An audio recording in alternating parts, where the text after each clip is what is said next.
Hoy, 1 de abril, estaremos leyendo los capítulos del 4 al 6 del libro de Segunda de Samuel. Y comenzamos con Is-Boset es asesinado. Luego que oyó el hijo de Saúl que Abner había sido muerto en Hebrón, las manos se debilitaron y fue atemorizado todo Israel. Y el hijo de Saúl tenía 2 hombres, capitanes de bandas de merodeadores. El nombre de uno era Baana y el del otro Recab, hijos de Rimón Berotita, de los hijos de Benjamín, porque Berot era también contado con Benjamín. Pues los berotitas habían huido a Gitaim y moran allí como forasteros hasta hoy. Y Jonatán, hijo de Saúl, tenía un hijo lisiado de los pies. Tenía 5 años de edad cuando llegó de Jezreel la noticia de la muerte de Saúl y de Jonatán, y su nodriza le tomó y huyó. Y mientras iba huyendo apresuradamente, se le cayó el niño y quedó cojo. Su nombre era Mefiboset. Los hijos pues de Rimón Berotita, Recab y Baana, fueron y entraron en el mayor calor del día en casa de Is-Boset, el cual estaba durmiendo la siesta en su cámara. Y he aquí, la portera de la casa había estado limpiando trigo, pero se durmió. Y fue así como Recab y Baana, su hermano, se introdujeron en la casa. Cuando entraron en la casa, Is-Boset dormía sobre su lecho en su cámara, y lo hirieron y lo mataron, y le cortaron la cabeza. Y habiéndola tomado, caminaron toda la noche por el camino de Arabá, y trajeron la cabeza de Is-Boset a David en Hebrón. Y dijeron al rey: He aquí la cabeza de Is-Boset, hijo de Saúl, tu enemigo, que procuraba matarte. Y Jehová ha vengado hoy a mi señor el rey de Saúl y de su linaje.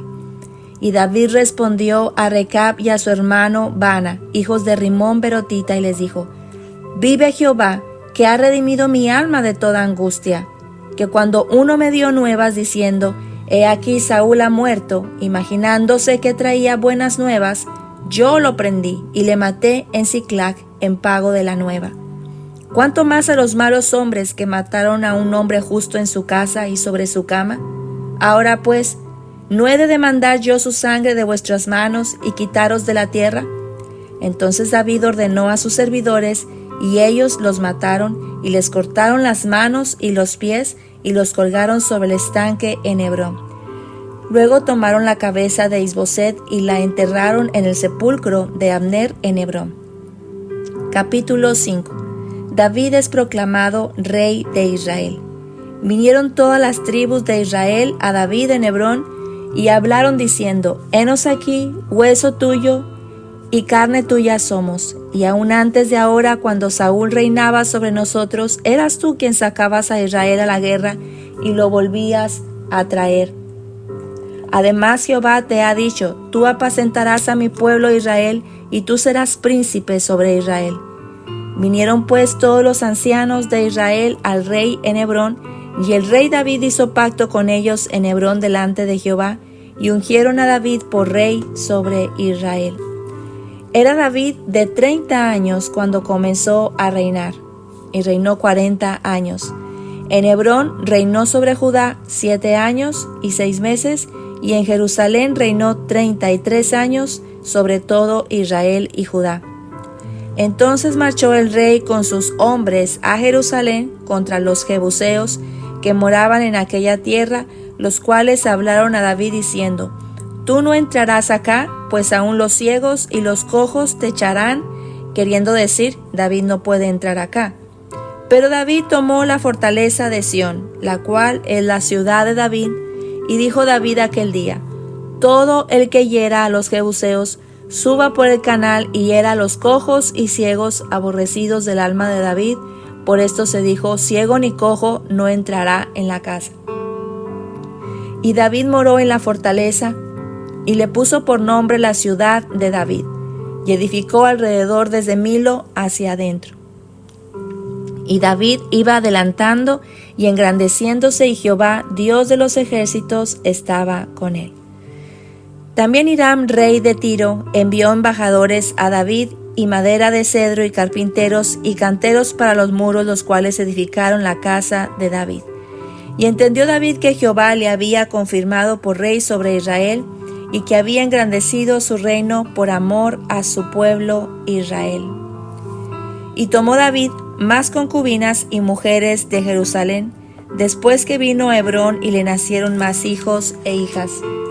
Estos son los nombres de los que le nacieron en Jerusalén: Samúa, Sobab, Natán, Salomón, Ibhar, Elisúa, Nefeg, Jafía, Elisama, Eliada y Elifelet.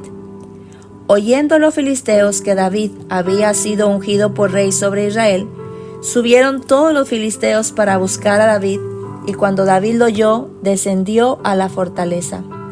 Y vinieron los filisteos y se extendieron por el valle de Refaim. Entonces consultó David a Jehová diciendo: ¿Iré contra los filisteos? ¿Los entregarás en mi mano? Y Jehová respondió a David: Ve, porque ciertamente entregaré a los filisteos en tu mano. Y vino David a Baal Perasim, y allí los venció David, y dijo: Quebrantó Jehová a mis enemigos delante de mí, como corriente impetuosa. Por esto llamó el nombre de aquel lugar Baal Perasim. Y dejaron allí sus ídolos, y David y sus hombres los quemaron. Y los filisteos volvieron a venir y se extendieron en el valle de Refaim. Y consultando David a Jehová, él le respondió: No subas, sino rodéalos, y vendrás a ellos enfrente de las balsameras. Y cuando oigas ruido como de marcha por las copas de las balsameras, entonces te moverás, porque Jehová saldrá delante de ti a herir el campamento de los filisteos. Y David lo hizo así, como Jehová se lo había mandado, e hirió a los filisteos desde Geba hasta llegar a Geser. Capítulo 6. David intenta llevar el arca a Jerusalén. David volvió a reunir a todos los escogidos de Israel, 30,000, y se levantó David y partió de Bala de Judá con todo el pueblo que tenía consigo, para hacer pasar de allí el arca de Dios, sobre la cual era invocado el nombre de Jehová de los ejércitos, que mora entre los querubines. Pusieron el arca de Dios sobre un carro nuevo, y la llevaron de la casa de Abinadab, que estaba en el collado, y Usa y Ahío, hijos de Abinadab, guiaban el carro nuevo. Y cuando lo llevaban de la casa de Abinadab, que estaba en el collado, con el arca de Dios, Ahío iba delante del arca, y David y toda la casa de Israel danzaban delante de Jehová, con toda clase de instrumentos de madera de haya, con arpas, salterios, panderos, flautas y címbalos. Cuando llegaron a la era de Nacón, Usa extendió su mano al arca de Dios y la sostuvo, porque los bueyes tropezaban. Y el furor de Jehová se encendió contra Usa y lo hirió allí Dios por aquella temeridad, y cayó allí muerto junto al arca de Dios. Y se entristeció David por haber herido Jehová a Usa, y fue llamado aquel lugar Pérez Usa hasta hoy. Y temiendo David a Jehová aquel día: ¿Cómo ha de venir a mí el arca de Jehová?, dijo. De modo que David no quiso traer para sí el arca de Jehová a la ciudad de David, y la hizo llevar David a casa de Obed-edom Geteo. Y estuvo el arca de Jehová en casa de Obed-edom Geteo 3 meses, y bendijo Jehová a Obed-edom y a toda su casa. Fue dado aviso al rey David diciendo: Jehová ha bendecido la casa de Obed-edom y todo lo que tiene, a causa del arca de Dios. Entonces David fue y llevó con alegría el arca de Dios de casa de Obed-edom a la ciudad de David. Y cuando los que llevaban el arca de Dios habían andado 6 pasos, él sacrificó un buey y un carnero engordado. Y David danzaba con toda su fuerza delante de Jehová, y estaba David vestido con un efod de lino. Así David y toda la casa de Israel conducían el arca de Jehová con júbilo y sonido de trompeta. Cuando el arca de Jehová llegó a la ciudad de David, aconteció que Mical, hija de Saúl, miró desde una ventana y vio al rey David que saltaba y danzaba delante de Jehová, y lo menospreció en su corazón. Metieron pues el arca de Jehová y la pusieron en su lugar en medio de una tienda que David le había levantado, y sacrificó David holocaustos y ofrendas de paz delante de Jehová. Y cuando David había acabado de ofrecer los holocaustos y ofrendas de paz, bendijo al pueblo en el nombre de Jehová de los ejércitos, y repartió a todo el pueblo y a toda la multitud de Israel, así a hombres como a mujeres, a cada uno un pan y un pedazo de carne y una torta de pasas. Y se fue todo el pueblo y cada uno a su casa. Volvió luego David para bendecir su casa, y saliendo Mical a recibir a David, le dijo: «Cuán honrado ha quedado hoy el rey de Israel, descubriéndose hoy delante de las criadas de sus siervos, como se descubre sin decoro un cualquiera». Entonces David respondió a Mical: «Fue delante de Jehová, quien me eligió en presencia, a preferencia a tu padre y a toda su casa, para constituirme por príncipe sobre el pueblo de Jehová, sobre Israel. Por tanto, danzaré delante de Jehová. Y aún me haré más vil que esta vez, y seré bajo a tus ojos, pero seré honrado delante de las criadas de quienes has hablado». Y Mical, hija de Saúl, nunca tuvo hijos hasta el día de su muerte. Hasta aquí terminamos el capítulo 6 del libro de Segunda de Samuel. Y vemos aquí en estos capítulos, en el primero, que es el 4, cómo Isboset, el hijo de Saúl, es asesinado. Y los hombres que lo asesinan van delante de David como para sentir que congraciarse con David y pensar que esto a David le daría alegría, el saber que habían matado al hijo de Saúl, un posible heredero del reino, una posible amenaza para el rey David. Sin embargo, vemos nuevamente en el corazón de David cómo él no se alegra de que sean apartados de él sus enemigos o muertos sus enemigos, en especial el hijo de Saúl, sobrino de Jonatán, a quien David amó realmente, a esta familia. Así es que podemos nosotros aprender de esto, que nuestro corazón siempre tiene que ser guardado de querer la venganza y de amar el hecho de que nuestros enemigos sean también destruidos. Nosotros tenemos que tener un corazón también como el que David presentó, y amar también como Jesús nos enseñó, bendecir a los que nos maldicen, amar a los que nos persiguen y orar también por ellos. Vemos que al fin David es proclamado rey de Israel cuando David cumple sus 30 años. Al fin es realmente ya ungido como rey de Israel. Vemos que después de que Samuel unge a David cuando él era un adolescente, y todo lo que David tuvo que experimentar, pasar, la situación de la persecución de Saúl en todo el desierto, las guerras que él tuvo que salir, las batallas que él tuvo que enfrentar, todos estos años, prácticamente unos 15, más o menos 15 años que él tuvo que estar esperando a que se cumpliera esa palabra o esa profecía, esa unción que Samuel había puesto sobre David para que fuera rey de Israel. Vemos aquí ya cumpliéndose esta profecía, cumpliéndose este llamado de Dios para David. Podemos saber que muchas veces tenemos que pasar tiempos prolongados para que Dios también lleve a cabo su obra en nuestras vidas y su propósito se cumpla también en nosotros. David aprendió a esperar, y no solamente a esperar de una forma pacífica, es decir, una esperar sin problemas, sino que esperó bajo tribulación, esperó bajo tiempos difíciles a que se cumpliera este momento que por fin se cumple en el capítulo 5, donde nos dice que David tenía 30 años cuando comenzó a reinar, y al final reinó sobre Israel 70 años. Qué hermoso es ver cumplida de parte de Dios esta promesa. Y vemos a través de esta historia de Samuel, pues tanto los tiempos buenos de David, como también vamos a ver más adelante los tiempos también difíciles que David tuvo que pasar, incluso situaciones espirituales que él tuvo también que pasar por decisiones incorrectas. Vemos también en este capítulo 5 que David le nacen también hijos en Jerusalén. ¿verdad? David también es confirmado el reino y me gusta ver en este versículo donde dice que David entiende que Jehová le había confirmado por rey sobre Israel. David iba y sabía por él mismo que Dios le había confirmado que fuera rey sobre Israel.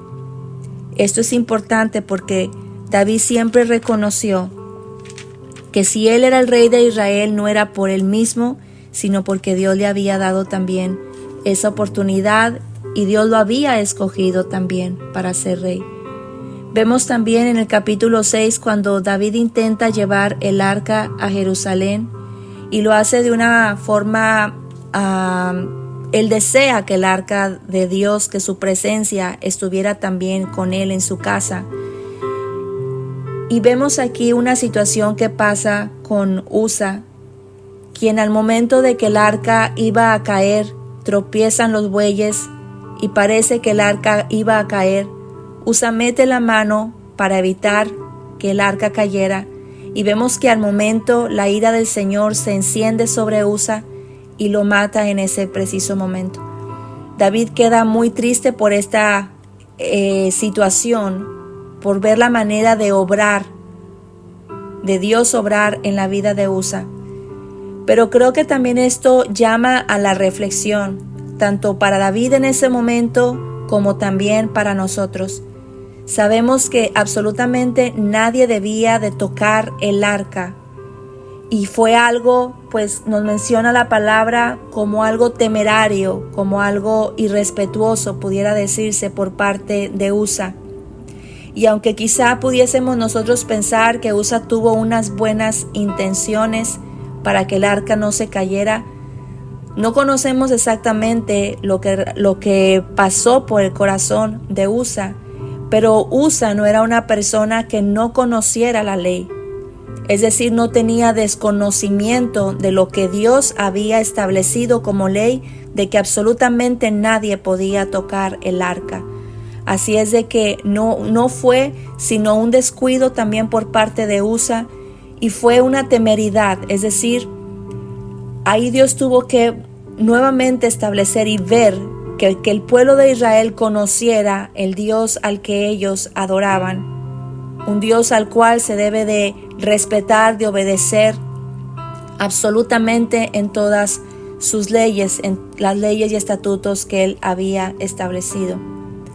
Me llama la atención que David también medita sobre este asunto y piensa, no, yo no quiero el arca de Dios en mi casa porque por esta situación que él había pasado.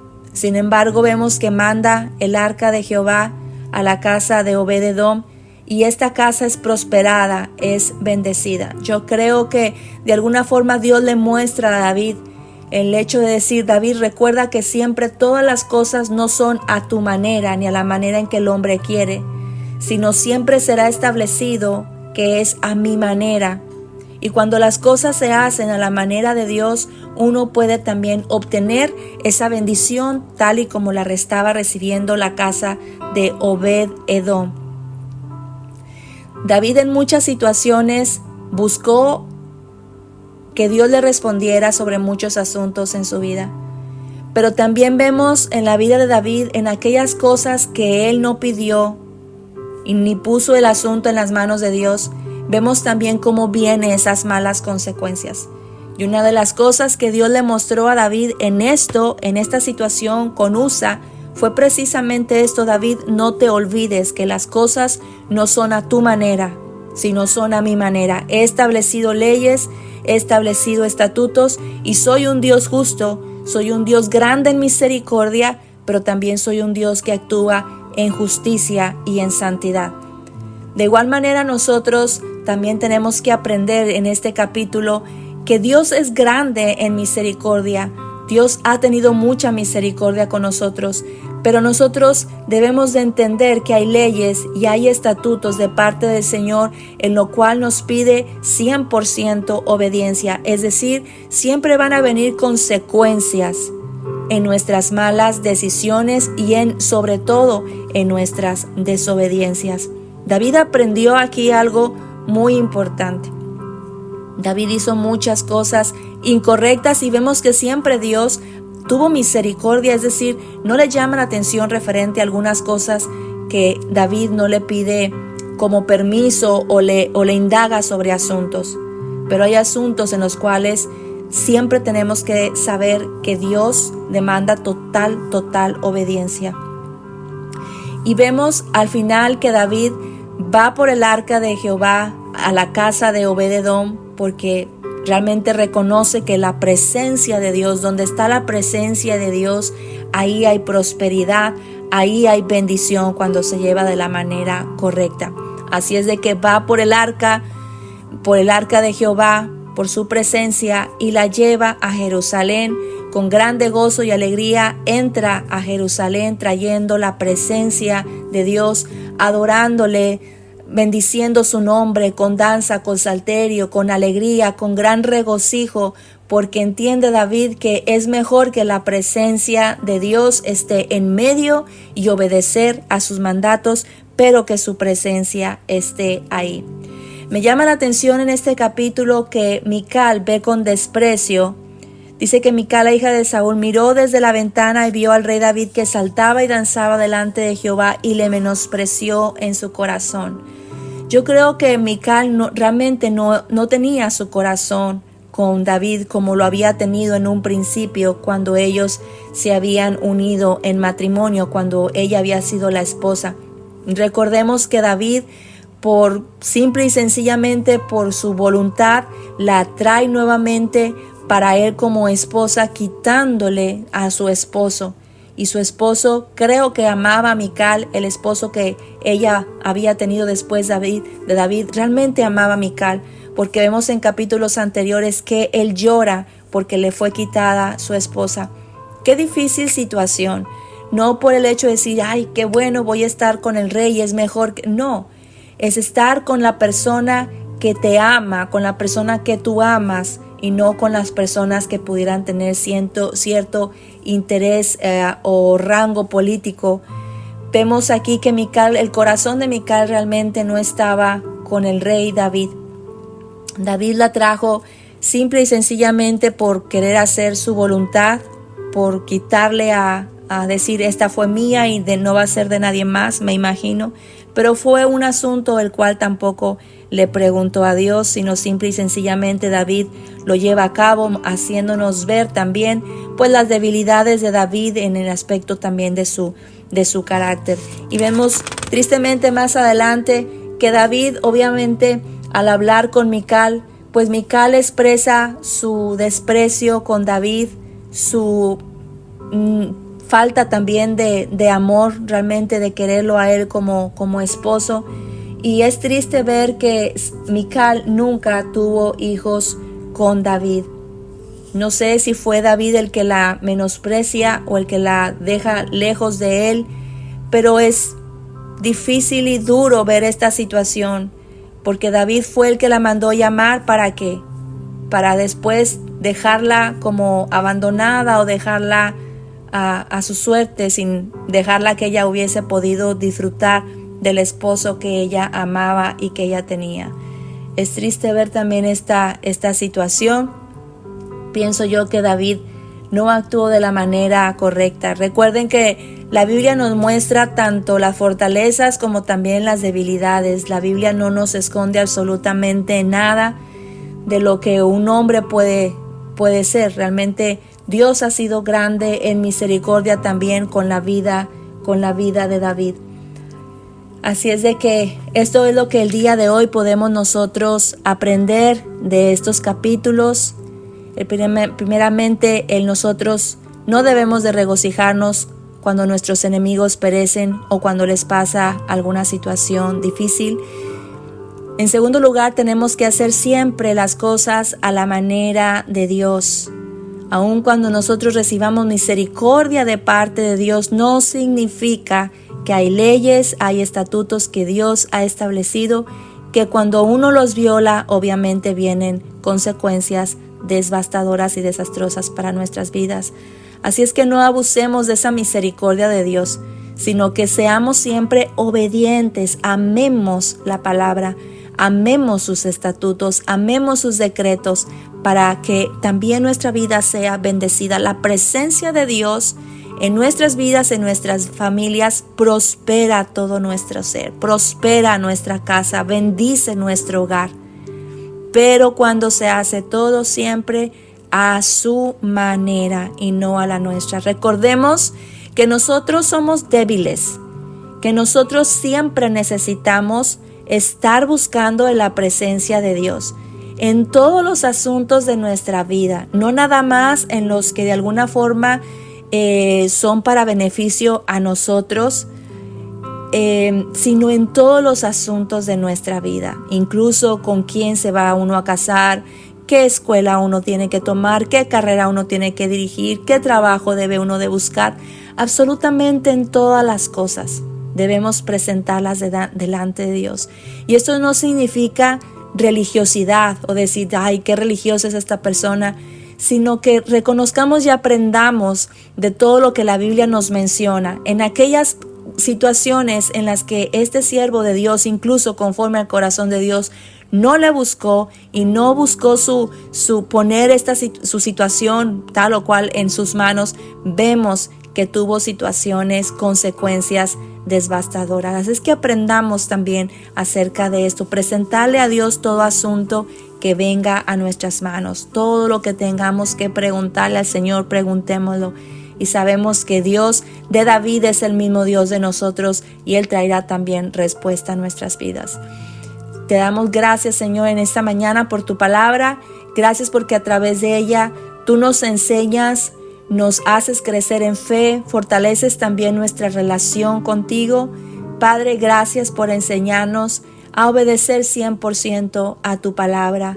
Y también gracias por esa misericordia que nos muestras día con día, como bien dice tu palabra, que no hemos sido consumidos porque nunca decayeron tus misericordias.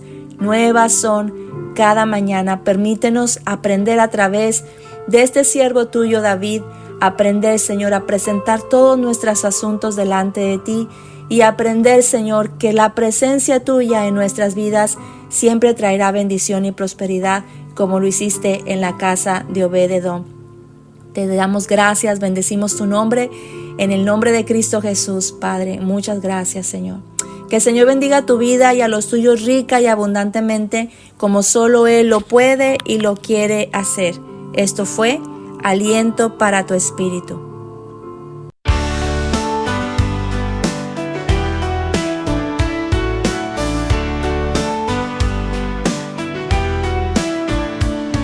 Lámpara a mis pies es tu palabra, viva y eficaz, siempre ella es. Fortalece mi alma y cura heridas. Ella es la medicina que renueva mi ser. Aliento para tu espíritu. Aliento para tu espíritu.